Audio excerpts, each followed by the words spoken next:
Bonjour mesdames, messieurs. I just got hired by the city of Las Vegas to reshoot all the official photo of Las Vegas. My biggest contract so far in the last 17 years as a photographer. So if you're struggling as a photographer or if you want to go to the next level, I'm going to give you 5 tips that made me hundreds of thousands of dollars as a photographer. And I'm going to show you how we can get iconic photos of Vegas and how you can make money by doing commercial work. Whether it's with a drone, we're going to go to rooftop, we're going to rent a helicopter, we're going to go to the most iconic places in Vegas. Let's do it! Viva Las Vegas!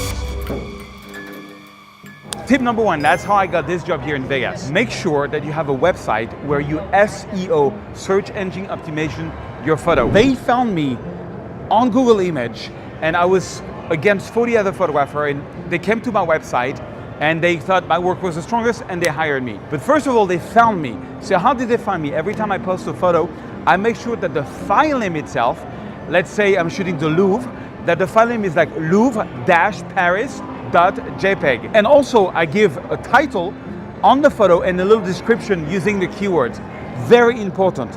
A new website has to be like either WordPress, a SlickPick, or Squarespace, like an HTML website that Google is actually going to index. That's very important to get out on Google Image. That's how I got this job. That is probably how I got the most money. That's how I got my publisher. That's how I got most of it. Google Image. Made over $1 million with Google Image. All right, so I got up really early.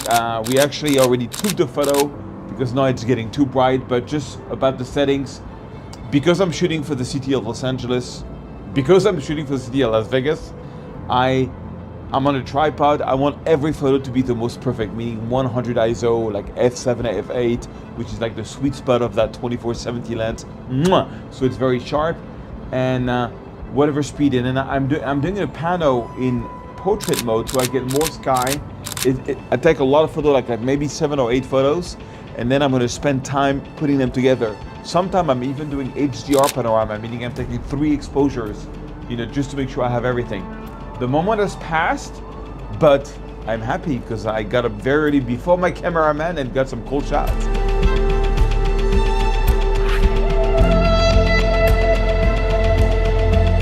So I'm going to be shooting mostly with a Sony. We're just waiting for the fountain to turn on so that we have a nice foreground element, very important.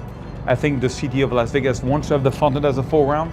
So we're waiting for that. We're waiting for the Eiffel Tower to really turn on. So hopefully it's going to be perfect, meaning it's right after sunset, the beginning of the blue hour. So you have a lot of city lights and not everything, is fully dark yet. You still have details. Yeah, one technique I have learned from a great photographer like Peter Leakey is when you have a beautiful scene, you take photos every half an hour and then you can sort of mix the sky from half an hour before to half an hour after. We might need to do that tonight because we had a beautiful magenta sky at one point and we lost it, and now we're waiting for the fountain. So we take the sky that was half, so it's kind of a sky replacement, but we're not cheating because it's that exact same sky, that exact same view, just like 10 minutes before. It's called time blending sky. Yeah, we lost all the magenta in the sky, but I'm gonna paint some back just for beauty.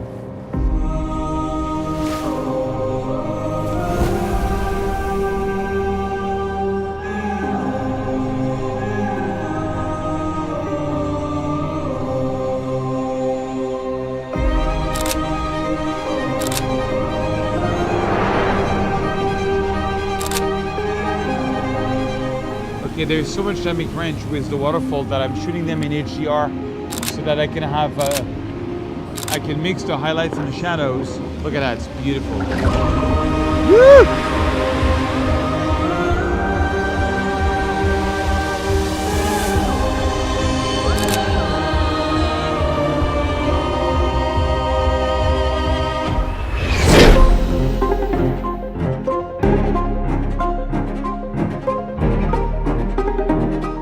So I'm working around this morning. The city's asked me to do what I call texture shot, like little nice things from Vegas. So for this, for example, I really like that setup. I never shoot during daylight, except when you have interesting shadows. And like, look at the trees and how the shadows are. Maybe it's gonna do a great photo, maybe not. But I guess there's only one way to find out, isn't there? Let's go to Caesar Palace. Ave César.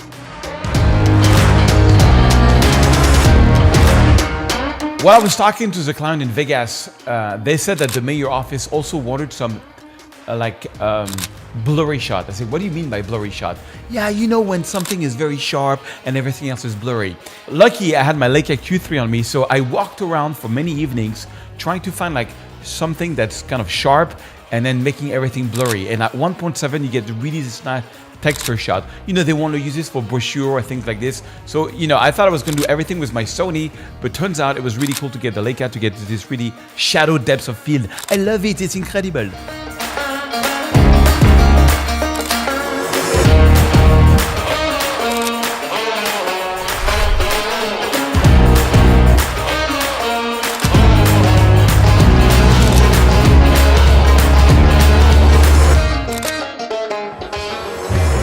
I call it the what is your budget tip. So about 2 years ago, an agency contacted me to buy this photo of Paris, and they asked me how much I wanted for it. I answered the email, says I would like to license it for $500. And I erased that email before I sent it, and I said, what is your budget? Their answer, 4,000 euros, which is more than $4,000. And I said, yes. Very often in negotiation, if you ask what is their budget, it might be a lot higher than you think. So ask, what is your budget? One of the main reasons Las Vegas wanted to reshoot the photos was because of the Sphere, this incredible screen. We actually went to see the Sphere show. It's kind of incredible. And it totally changed the landscape of Vegas. So originally they wanted me to shoot the Sphere from the parking lot. I was like, no, foreground is everything in photography. It's not gonna be nice. And look how bad it looks from the parking lot. And then I looked on Google Maps and I see that there is a golf course from the Venetian, I think that's pretty close. So I got the authorization to fly my drone there, and I got this shot. Now on this one, I did sky replacement on it, but I love it. You know, I was going down very close to the water. It was kind of scary because the one thing that you can get a trouble with the drone is when you go on a tree, when you try to land on a tree. And it was so dark, I couldn't really see what was going on. So I had my assistant looking where the drone was. Anyway, and this is the final shot that they really love. I think it really shows a Sphere. And you see, it looks much nicer having the golf course as a foreground element. Today, we are going to the Chapa to take photos of Vegas with the helicopter. It's gonna be cool. I'm gonna have two cameras. I'm gonna have the Sony 7R5 and the Sony S3 because the S3 is amazing for low light. And the S3 is going to be with a 70-300 so that I can really go high in ISO and go with a very high shutter speed. And I'm going to take the 2470 for most of the shot with the Sony 7R5, which is, so one is a 12 million pixel camera, but it has incredible ISO. And this one is a 60 million pixel, but has very decent ISO. You're going to be really high in ISO when you get the good shot. So it's a well balanced. You have to shoot manual, you have to do some test shot, you have to make sure you're sharp. It's going to be a real challenge, but follow me and let's go. Viva Las Vegas. By the way, all the photos were retouched using the Lightroom Natural Drama preset, which you can get, plus all my 3 books, my Lightroom book, my Photoshop book, and my book on composition for $1.99. The link is under the video. The reason I'm doing it so cheap is I'm hoping that one day you will allow me to coach you on your photography, and I have a whole coaching program that you may get access. I can't take everybody there, but hope that we can work together on your photo one day.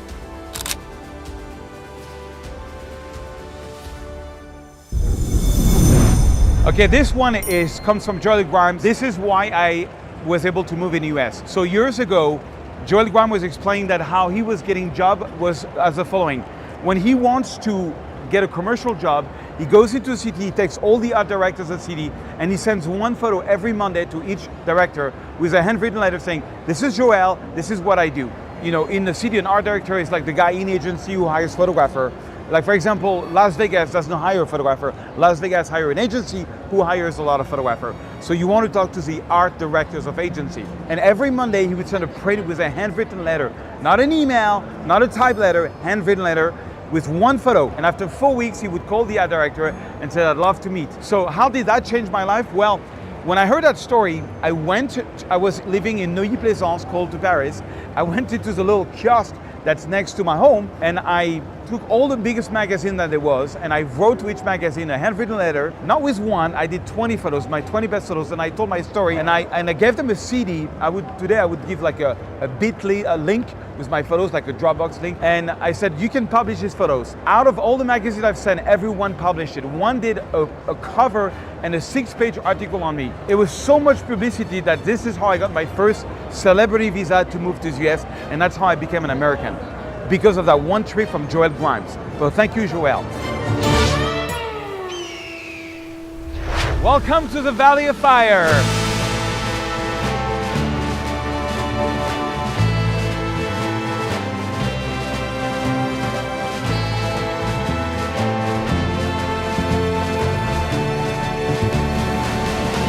Okay, so this morning we took a break from the Strip of Las Vegas.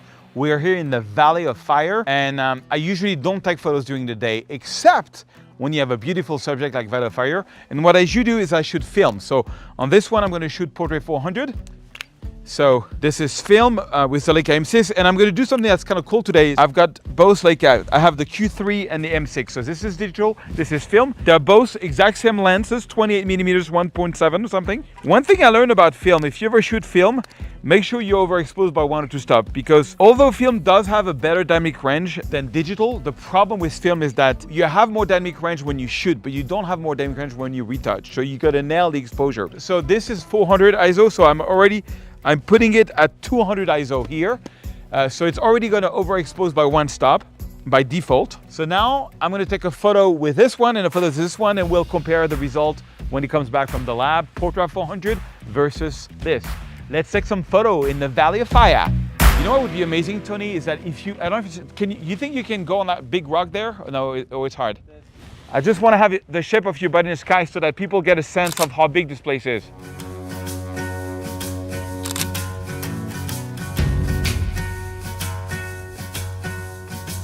So I'm going to be shooting at f8. There's a lot of light. I like the exposure I'm getting here. But what I usually used to do, and that was a big mistake, I used to use this as a light meter. Don't do that. There is a light meter in the M6, and just overexpose by 1 or 2 stops. So I'm already overexposing by 1 stop on the film. I'm going to overexpose a second time. I'm trying to give like a film look also on the Q3. We'll see if we can match the colors in post. All right. Okay, now I'm going to shoot digital. Don't move.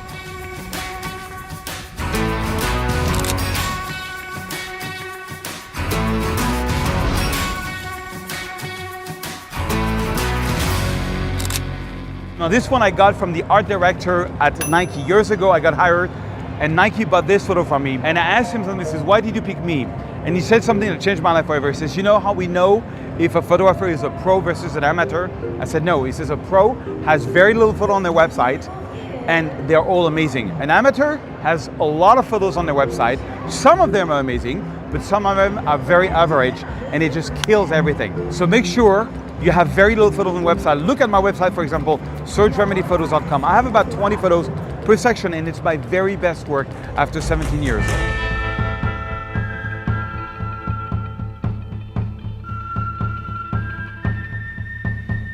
When you come to a beautiful place like this, you know, everybody's taking photos, but I find what works really good is to look for leading lines or like layers of things, like a nice rock as a foreground, middle ground, background. Anybody can take a nice view, but what you put in the first 10 feet of the thing is going to make it spectacular. So for example, here I have a cool leading line with like an incredible clouds. So I'm going to be shooting that. I'm looking on my phone. Let's go.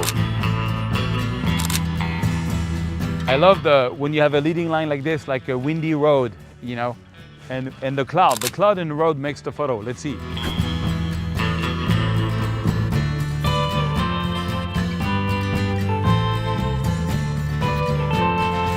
Do you mind if I take you in the shot? Just to have like a scale of a human. I'm going to go very wide, you're going to be very small, but it gives a perspective.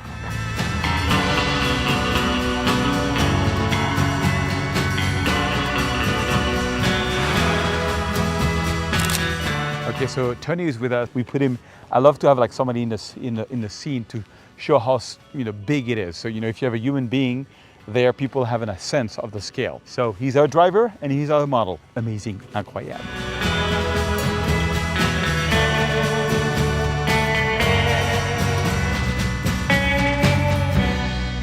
Last tip, but the most important of all. Years ago, I had a friend who was a photographer that I trained, and he needed an apartment in Paris. And so he asked me if I could co-sign the apartment, which I did. 3 months into it, I get a call by his landlord that he's not paying the rent, but I have to pay for his rent. So I call him up and I say, what's going on? He says, yeah, but you know, I'm a photographer. It's hard to find a job. I can't get any money. It's impossible. There's so many photographers. The competition is crazy. And I told him, I said, okay, I want you to walk into 50 hotels or real estate agency in Paris and show you work. He had incredible work. Do at least 50 and call me back. He called me back 2 days after. He booked 3 jobs. Okay, now this is the last day of the shoot. You know, I had to deal with so many staff from 2 different agencies, making sure they were happy. The weather was not that great, so they were like, at the end of the shoot, I was very afraid that the customer, the city of Vegas, would not like the photos. And then I had this idea, you know, I can replace some of the skies, and they love the idea because, you know, these photos are going to stay there forever. Yeah, and they was like, I proposed them to do sky replacement, and they were like, yeah, it's a great idea. So this is some of my best sky replaced photo, which they're going to be using forever, which I really, really like. And, you know, it was very stressful because it was the first time I was working for such big agency. By the way, all the photos were retouched using the Lightroom Natural Drama preset, which you can get, plus all my 3 books, my Lightroom book, my Photoshop book, and my book on composition for $1.99. The link is under the video. The reason I'm doing it so cheap is I'm hoping that one day you will allow me to coach you on your photography. And I have a whole coaching program that you may get access. I can't take everybody there, but hope that we can work together on your photo one day. Now this 3 job led him to a lot more other jobs. In fact, it led him to so much job that he became one of the biggest interior design photographer in France. And now he works for the group Accor. He works for like a big hotel chain and has a lot of photographers. So the moral of the story is don't give up on your dreams until you've spoken to 50 potential customers. Then if you get refused, you can stop. But I promise you, if you're any good, if you're not, follow my channel, you will be good. You can get a job. Don't give up until you've spoken to 50 potential customers.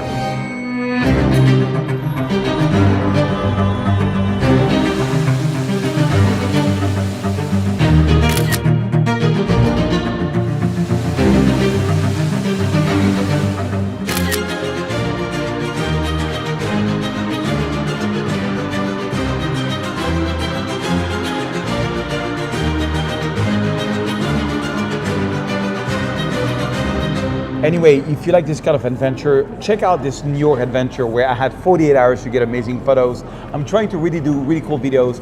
Watch this one and tell me in the comments what you think about it. And make sure you subscribe if you like this kind of videos. I have a lot more coming. I have a new video team. I'm telling you, I'm going to try to do the best possible value so that you can expand as a photographer. Thank you very much. Merci. Au revoir. À bientôt. Love you.